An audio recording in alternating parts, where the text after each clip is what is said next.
Y te damos gracias por este tiempo, Señor, porque una vez más nos sentamos a la mesa para recibir de ti, Señor, de tu presencia, la fuerza, el poder, la revelación de tu palabra, Señor, mediante la predicación, donde unánimes nos reunimos, Señor, como hijos, como hermanos en la fe, para recibir de ti la dirección y la estrategia para estos tiempos. Padre, gracias por tu presencia en cada uno de nosotros, por lo que has de ministrar a nuestro corazón, en el nombre de Jesús.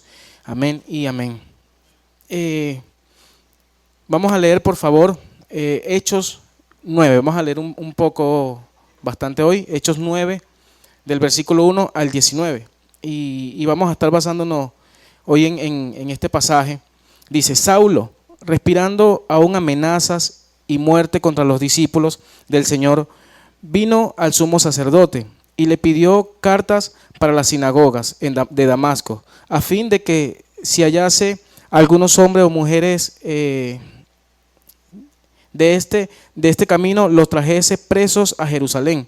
Mas yendo por el camino, aconteció que al llegar cerca de Damasco, repentinamente le rodeó un resplandor de luz del cielo. Vamos a hoy a imaginarnos este pasaje. Imagínense Saulo de camino a Damasco, y de repente, como dice acá, mas yendo por el camino, aconteció que repentinamente lo rodeó un resplandor de luz del cielo, y cayendo en tierra oyó una voz que le decía: Saulo, Saulo, ¿por qué me persigues? Él dijo: ¿quién eres, Señor? Y le dijo: yo soy Jesús, a quien tú persigues. Dura cosa te es dar coces contra el aguijón. Él, temblando y temeroso, dijo: Señor, ¿qué quieres que yo haga? Y el Señor le dijo: levántate y entra en la ciudad, y se te dirá lo que debes hacer. Y los hombres que iban con Saulo se pararon atónitos, oyendo a la verdad la voz, mas sin ver a nadie. Entonces Saulo se levantó de tierra, y abriendo los ojos no veía a nadie. Así que, llevándole por la mano, le metieron en Damasco, donde estuvo 3 días sin ver, y no comió ni bebió. Había entonces en Damasco un discípulo llamado Ananías, a quien el Señor dijo en visión: Ananías. Y él respondió: heme aquí, Señor. Y el Señor le dijo: levántate y ve a la calle que se llama Derecha, y busca en casa de Judas a uno llamado Saulo, Saulo de Tarso, porque he aquí él ora. Y ha visto en visión a un varón llamado Ananías, que entra y le pone las manos encima para que recobre la vista. Entonces Ananías respondió: Señor, he oído muchos acerca de este hombre, cuántos males ha hecho a tus santos en Jerusalén, y aún aquí tiene autoridad de los principales sacerdotes para prender a todos los que invocan tu nombre. El Señor le dijo: ve, porque instrumento escogido me es este, para llevar mi nombre en presencia de los gentiles y de reyes y de los hijos de Israel, porque yo le mostraré cuánto le es necesario padecer por mi nombre. Fue entonces Ananías y entró en la casa, y poniendo sobre él las manos dijo: hermano Saulo, el Señor Jesús, que se te apareció en el camino por donde venías, me ha enviado para que recibas la vista y seas lleno del Espíritu Santo. Y al momento le cayeron de los ojos como escamas, y recibió instantáneamente la vista, y levantándose fue bautizado. Y habiendo tomado alimento, recobró fuerzas, y estuvo Saulo por algunos días con los discípulos que estaban en Damasco. Y enseguida predicaba a Cristo en las sinagogas, diciendo que este era el Hijo de Dios. ¿Qué les parece este pasaje? Bastante interesante y muy puntual, va al grano. Muchos sabemos quién fue Saulo de Tarso, ¿cierto? Un hombre comprometido con lo que hacía, preparado, enfocado, y que él asesinaba a los cristianos en ese tiempo, y lo hacía con premeditación y alevosía. No que desconocía lo que él hacía, sino que él perseguía, como dije, con enfoque a los cristianos, y los asesinaba. Y él estuvo presente cuando asesinaron a Esteban y a muchos otros. Pero vemos que Dios tuvo misericordia de Saulo, y cuando él se proponía, porque leemos al principio del versículo que Saulo fue con los principales sacerdotes como para decirle, mira, dame cartas para ir a hacer mi trabajo, para ir a matar a los que me toca matar. Y en ese momento, repentinamente para Pablo, para Saulo en este momento, no para el Señor, viene la luz del cielo y todo en Pablo, que en ese momento era Saulo, cambia. Y nosotros hemos pasado por esa situación, no de asesinar a cristianos, pero teníamos como que vivíamos en ese de perseguir las cosas del Señor. ¿Y a qué me refiero con perseguir las cosas del Señor? Que lo rechazábamos, que quizás cuántos de acá no se burlaban de las abuelitas que iban a las casas a llevarnos tratados. Muchos de nosotros pasamos por eso. Y a veces pensamos que nos las estamos comiendo y que no vamos a ver consecuencias por nuestros actos. Y pensamos, wow, o sea, yo tengo el poder, tengo la capacidad, tengo todo lo que necesito para salirme con la suya. Y eso lo pensaba Saulo. Pero en el momento que él no se lo esperaba, vino el Señor, se le reveló en poder y majestad. Entonces vamos a ir desglosando todo este pasaje. Si el tiempo me lo permite, quiero ser muy breve. La primera pregunta que le dice el Señor, le dice, Saulo, ¿por qué me persigues? Me imagino allí que el Señor se le reveló con poder y autoridad, con voz de mando, con voz de estruendo, pero también con misericordia, porque vemos a Saulo que dice, Señor, él inmediatamente dice Señor, al él decir Señor es porque reconoció un poder y una majestad, y dice, Señor, ¿qué quieres que yo haga?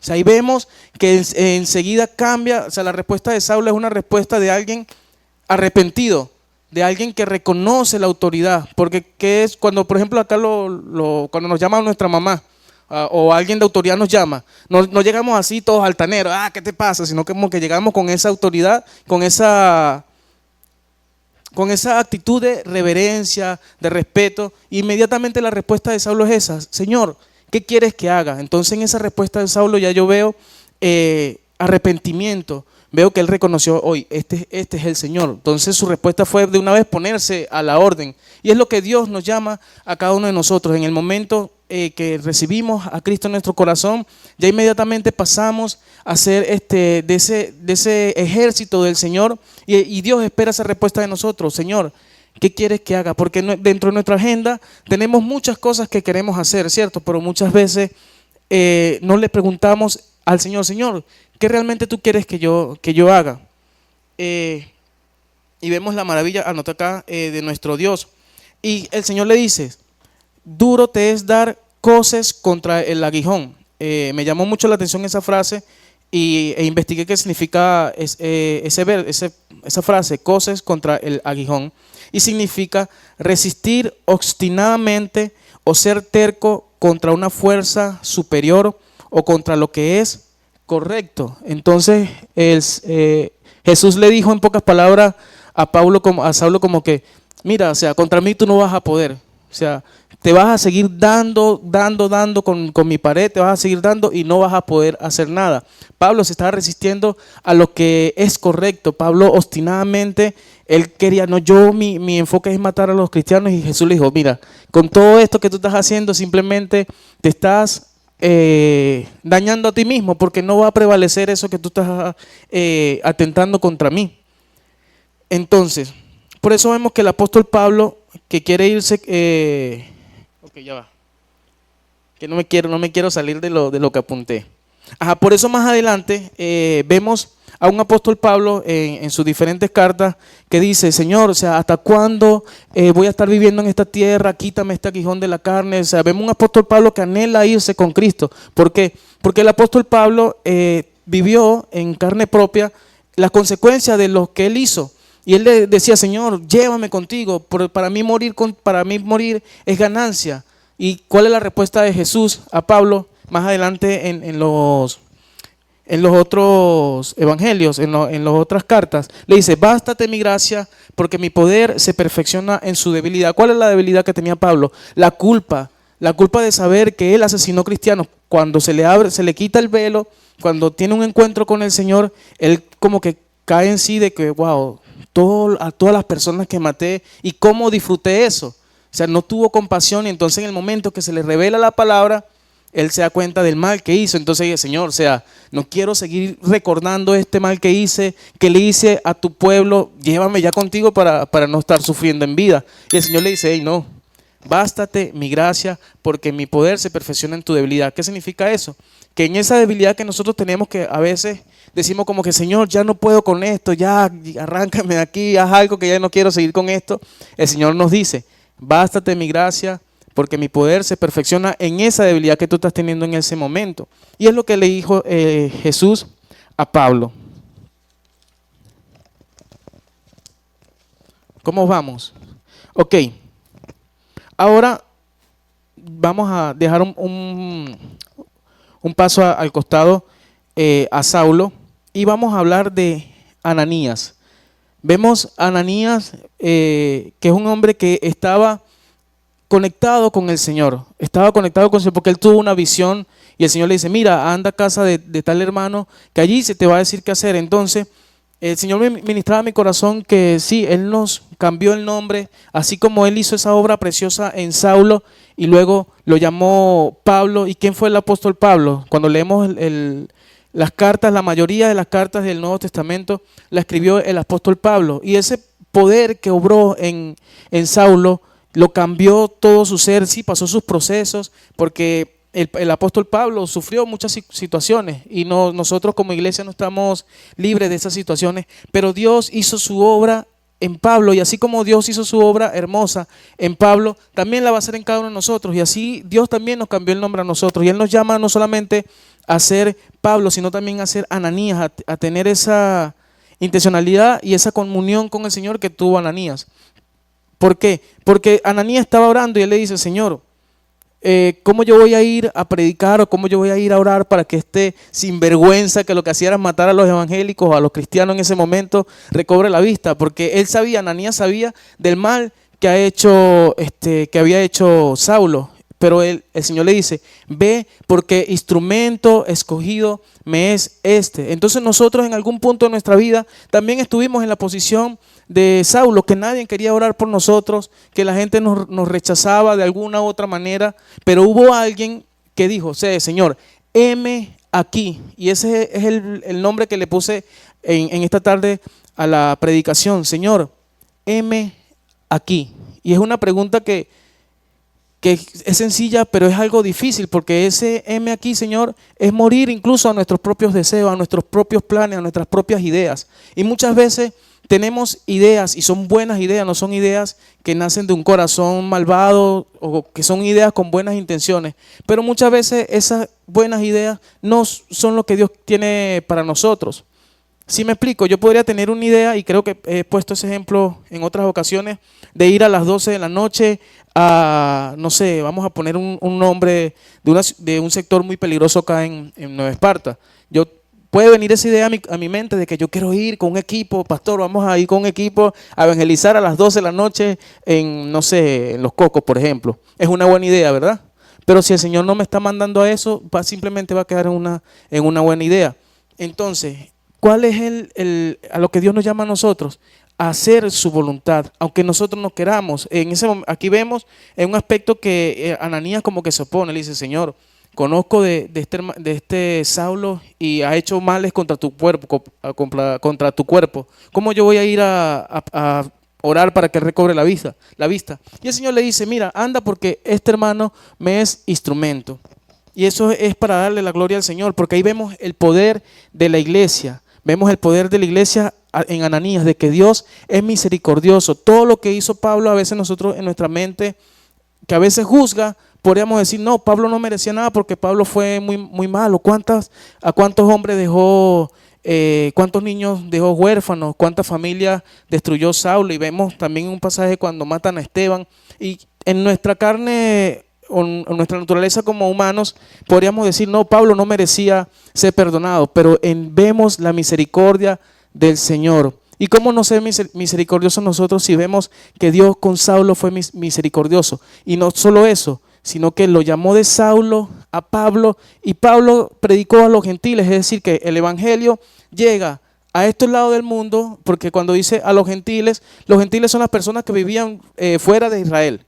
vamos a decir, los que están en Europa, y por ende después llega el Evangelio a América, pero el Evangelio llega a Europa a través de Pablo y después ahí él va formando otras iglesias y se va expandiendo. Entonces vemos cómo nosotros conocemos de la palabra, de alguna otra manera llamándolo, por la obediencia de Pablo. Pero cuando leemos el antecedente de Pablo, uno decía, wow, o sea, qué tremendo. Y así Dios nos ha cambiado la vida a cada uno de nosotros cuando nos analizamos y vemos atrás, no como para meternos el dedo en la llaga y no como para enorgullecernos de eso, sino como que, wow, Señor, tú cambiaste mi historia, tú cambiaste mi vida, y recordamos lo que hacíamos antes de ser hijos de Dios, antes de recibir a Cristo, y nos vemos ahora. Eso es para decirle, Señor, gracias porque tú has sido misericordioso. Y a veces vemos eso en vano o lo tomamos por poco, pero Dios ha sido misericordioso con cada uno de nosotros. Y hoy estamos aquí porque Él ha sido fiel, no por nuestra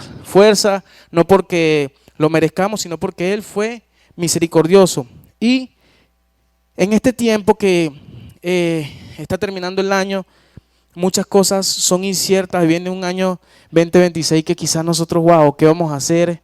¿Cómo se va a venir todo? Porque todo es muy incierto. Dios nos dice a cada uno de nosotros esta noche, bástate mi gracia. ¿Qué es lo que tenemos más seguro para hoy, para mañana, para pasado mañana y todos los días que ha de venir? La gracia del Señor. No sabemos cómo irá a estar este país, todos saben las situaciones que están pasando, el mundo está cambiando, las tecnologías están aumentando, están pasando cosas que nos quedamos sorprendidos, pero va a estar siempre la gracia del Señor y eso es nuestra fuerza y nuestra fortaleza. Entonces, partiendo desde allí, tenemos que estar tranquilos y no es fácil estar tranquilos, pero vamos a la palabra y vemos cómo Dios cambió la vida de Pablo y quién fue el apóstol Pablo y el peso que tuvo sobre la transformación de la iglesia. También Dios hará eso con nosotros, hermanos. No sé qué tenga Dios para cada uno de nosotros. Quizás el año que viene algunos tengan que salir del país, los mandes a otras ciudades. No sé qué quiere hacer el Señor, pero que en nuestro corazón siempre esté esa respuesta, esa pregunta que le hizo Pablo a Jesús. Señor, ¿qué quieres que yo haga? Y que eso sea lo primero que tengamos en nuestra lista. Señor, ¿qué quieres tú que yo haga mañana? ¿Qué quieres tú que yo haga para el año que viene? ¿Cómo quieres que contribuya a la iglesia? Porque la iglesia va a seguir avanzando, estemos o no estemos, porque Dios ya trazó un plan para la iglesia y cada uno de nosotros somos parte de ese plan, cada uno de nosotros somos esas piezas valiosas, pero tiene que haber una transformación en nosotros. Hemos sido llamados a una transformación y Pablo lo vemos en la vida de Pablo, de que sí, él fue un hombre que hizo muchas cosas malas y él tuvo que pasar su proceso. Dice que Pablo estuvo 3 años en el desierto.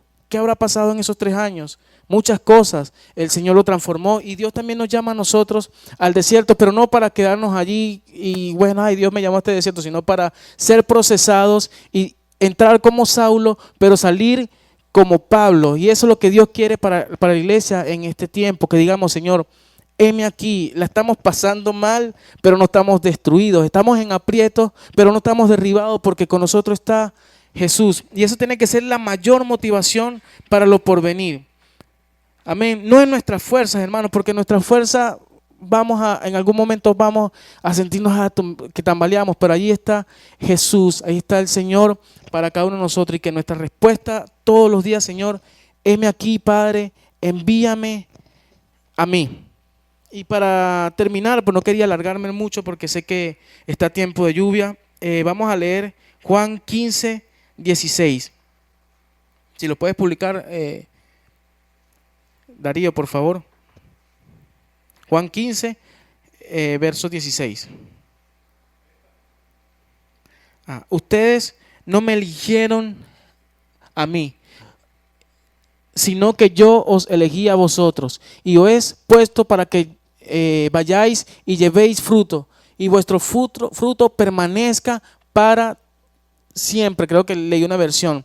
Y que todo lo que pidiereis al Padre en mi nombre, Él os los dé. Pero yo me quiero quedar en la parte de arriba. No me elegisteis vosotros a mí, sino que yo los elegí a cada uno de ustedes. Y os he puesto para que vayáis y llevéis fruto y vuestro fruto permanezca para siempre. Le invito a que se pongan de pie, por favor. Y que pongamos tener un momento de orar al Padre en algo tan simple como una pregunta. Señor, ¿qué quieres que hagamos, Padre? A veces, Señor, en nuestra mente tenemos muchas ideas. Queremos hacer tantas cosas. Sentimos que no nos alcanza el tiempo. A veces nos sentimos que desfallecemos, Señor. Sentimos que no nos comprenden. A veces queremos llevarnos a las personas por el medio y no vemos la necesidad de los que están al lado. Padre, pero en esta noche, Señor, más que palabras, Señor, que hable nuestro corazón, Señor.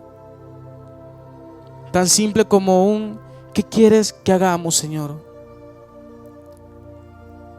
Padre, te entregamos nuestra agenda. Te entregamos nuestros proyectos, Jesús. Y ayúdanos, Padre, a disfrutar tu gracia y tu misericordia, Señor. Esta noche, Señor, tú nos has recordado que tú nos has elegido, Señor, y nos has llamado a llevar fruto, Padre. Y yo creo fielmente, Señor, que en esta casa, Jesús, en tu iglesia en general, tú has puesto potencial, Padre. Y que tú nos cambiaste el nombre, así como se lo cambiaste a Saulo, Señor. Y así como tú lo usaste a él con poder para expandir el reino de los cielos, Señor, sé que tú a cada uno de los que estamos en este lugar, a tu iglesia, a tus escogidos, Señor, tú nos usarás para expandir tu reino, Señor, para llevar la necesidad, Señor. Pero entendemos que de nuestra parte debemos estar atentos, Señor, así como Ananías escuchó tu voz, así como Ananías tuvo esa conversación contigo y él obedeció, Señor. Vemos que detrás de toda esa vida de Ananías hay un hombre comprometido contigo, un hombre que oraba, Señor, porque lo vemos manifestado en este verso, Jesús. Y él fue obediente, Señor, no solamente orar, sino que seamos obedientes a lo que tú nos dices, Padre. No queremos, Señor, estar dándonos golpes contra lo que no vamos a poder vencer. No queremos estar luchando contra lo que no podemos, Señor. Por eso nos soltamos en ti. Y henos aquí. Henos aquí, Jesús. Descansamos en ti, Padre. De lo que vendrá, tú tienes el control. Y creo, Señor, fielmente que mientras levantamos nuestras manos al cielo y nuestro corazón está rendido delante de ti, Jesús, tú estás llenando nuestro corazón a través de tu Espíritu Santo una vez más. Y traes a nuestra mente, Señor, aquello que tú quieres que nosotros hagamos, Padre. Aquí estamos, Señor, no queremos resistir y queremos abrazar tu voluntad, Señor. Aunque nos cuesta, Padre, negarnos a nosotros mismos. Tú mismo, Cristo, en un momento cuando estabas antes de padecer en la cruz, Señor, tú le dijiste a Dios en oración que si era necesario que pasara esa copa, pero que no se hiciera su voluntad. Y hoy nosotros, Señor, imitamos ese momento, Padre, en el sentido de que no se haga nuestra voluntad, sino que se haga tu voluntad, Señor. Nuestras herramientas las ponemos a tus manos, nuestras influencias, todo lo que creemos que tenemos dominado, Señor, lo ponemos en tus manos. Y henos aquí, Señor, tal y como somos, con nuestras virtudes, nuestras debilidades. Henos aquí, Señor. Queremos ser útiles en tus manos. Queremos ser procesados, Padre, pero para no quedarnos en el estancamiento, sino ser enviados y alcanzar a otros, Padre. Gracias por tu obra en mis hermanos. Gracias por tu obra en esta iglesia. Gracias porque en este año hemos visto tu mano, hemos visto tu favor. Tú nos has sostenido desde enero, Señor, y hoy que estamos iniciando diciembre, hemos visto tu mano, Señor, en las altas y en las bajas. Hemos visto tu mano, Señor. Y no será diferente el próximo año, Señor, porque tu gracia está con nosotros, Padre. Tu gracia sostiene nuestras vidas, Jesús. Y aunque nos toque partir de esta tierra, Señor, Nos espera una eternidad contigo, Señor. Nada nos separará de tu amor, Señor. Ni la vida, ni la muerte, Señor. Pero mientras estemos acá, Señor, queremos ser útiles en tus manos, Padre, para expandir tu mensaje, Señor. Para extenderlo, Señor. Venimos, Señor, en humildad, sencillo, Señor, sin nada que aparentar, sin nadie a quien querer impresionar, Señor. Simplemente te decimos, aquí estamos, Padre amado. Vamos, hermano, habla con Jesús. Derrama tu corazón delante de Él.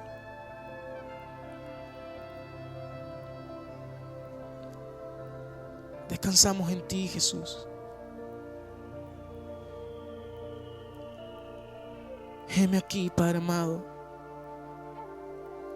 ¿Qué quieres que tu iglesia haga, Señor? Que vamos a poner nuestro mayor empeño en hacer tu voluntad y en ser obedientes a ti, Jesús, por amor a ti. Te damos gracias en el nombre de Jesús por este momento, Señor, en tu presencia. Amén y amén.